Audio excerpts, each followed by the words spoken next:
Kali ini cerita dari Mbak Dini dan dia berprofesi sebagai bidan. Dia menceritakan pengalaman horornya saat bertugas di salah satu daerah pelosok di Kabupaten Malang. Karena dia bidan, jadi kadang kalau ada panggilan ada orang mau melahirkan pasti Mbak Dini sudah siap siaga. Awalnya nih, saat ditugaskan di sana, Mbak Dini belum tahu kalau di sekitaran wilayah itu ada warung. Katanya, yang dia ingat di kanan kiri itu cuman hutan belantara, dan juga katanya di wilayah itu ada salah satu goa. Emang banyak goa sih kalau di sana. Nah, kebetulan di wilayah itu dekat dengan Goa Bangi.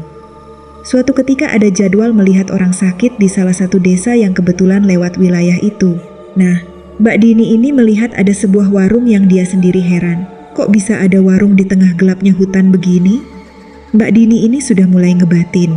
Ih, jangan-jangan itu warung hantu. Tetapi saat melihat seorang nenek-nenek membawa ember dan menyiram air di depan warungnya, pikiran Mbak Dini kembali jernih. Oh, ternyata bukan warung hantu, gumamnya dalam hati. Lanjut cerita, saat dia menyelesaikan jadwalnya di desa, ia kemudian pulang ke rumah dinasnya. Pas sampai di warung itu, Mbak Dini memberanikan diri berbelok dan berhenti. Dia penasaran banget pengen mampir, karena penasaran ingin tahu siapa sebenarnya pemilik warung aneh itu.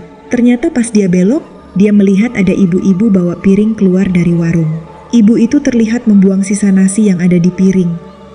Di saat sedang terhanyut memperhatikan ibu yang sedang buang sisa nasi ke semak-semak pinggir warungnya, tiba-tiba Mbak Dini dikagetkan seorang nenek yang tiba-tiba datang menyapa dirinya. Loh, Cah Ayu, bengi-bengi kok masih keluyuran toh Mbak?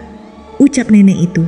Mbak Dini cuma bisa tersenyum saat mendengar pertanyaan dari si nenek tersebut. Gak lama saat dia berbincang dengan nenek itu, tiba-tiba terdengar ada suara orang jatuh.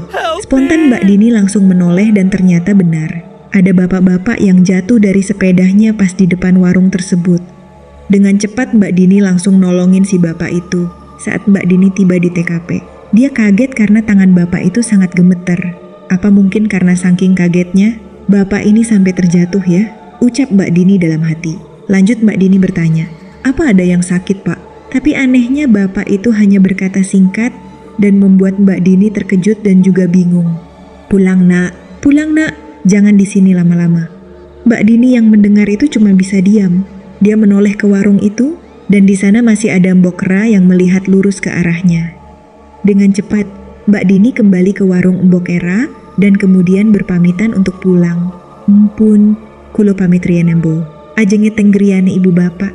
Hehe. Kemudian Mbok Ra dengan cepat memberi sesuatu yang dibungkus daun jati. Meski sempat ditolak oleh Mbak Dini karena dia tidak enak untuk menerima pemberian tersebut. Namun karena Mbok Ra yang terus memaksa, akhirnya Mbak Dini mau menerimanya. Alhamdulillah, pemberian ini akan saya berikan kepada sang ibu nanti. Lumayan, oleh-oleh kue tradisional, kata Mbak Dini dalam hatinya, meskipun sebenarnya dia tidak tahu kue apa itu.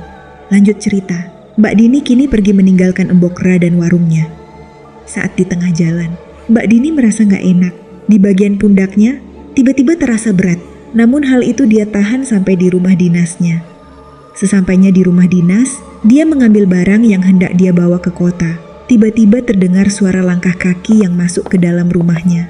Kemudian Bu Bidanti ini, ada suara keras yang mengetuk pintu kamar mandi. Dengan cepat Mbak Dini membuka pintu dan melihat di dalam. Ternyata tidak ada siapa-siapa.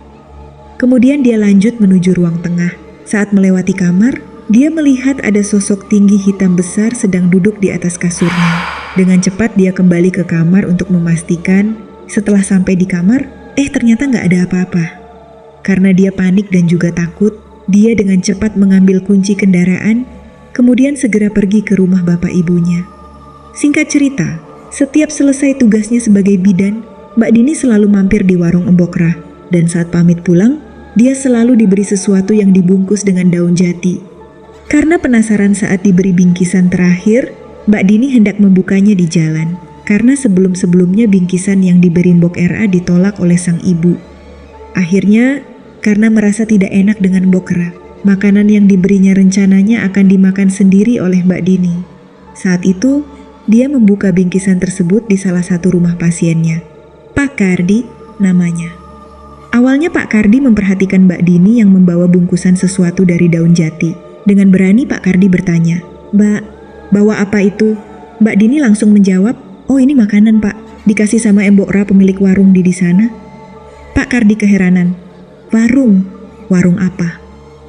Mbak Dini kemudian terdiam setelah melihat wajah Pak Kardi yang mulai serius. "Sekarang, Mbak buka coba apa isinya." Dengan cepat, Mbak Dini membuka bingkisan daun jati itu.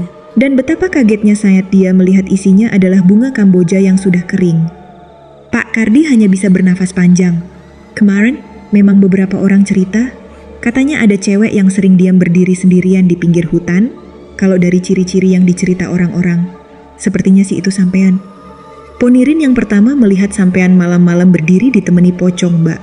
Karena saking kagetnya, dia sampai terjatuh dari sepedanya. Mbak masih ingat kan, waktu Mbak nolongin dia, tangannya sampai gemetar. Mendengar hal itu, Mbak Dini langsung kaget dan seakan tidak percaya dengan semua itu. Semenjak itulah, Mbak Dini tidak pernah lagi melihat warung Mbok Ra di sana. Mbak Dini kemudian bercerita kepada sang ibu tentang semua kejadian mistis yang dialaminya itu. Akhirnya sang ibu pun menemukan jawaban yang benar tentang mengapa selama ini anaknya selalu membawakannya telur busuk yang dibungkus daun jati.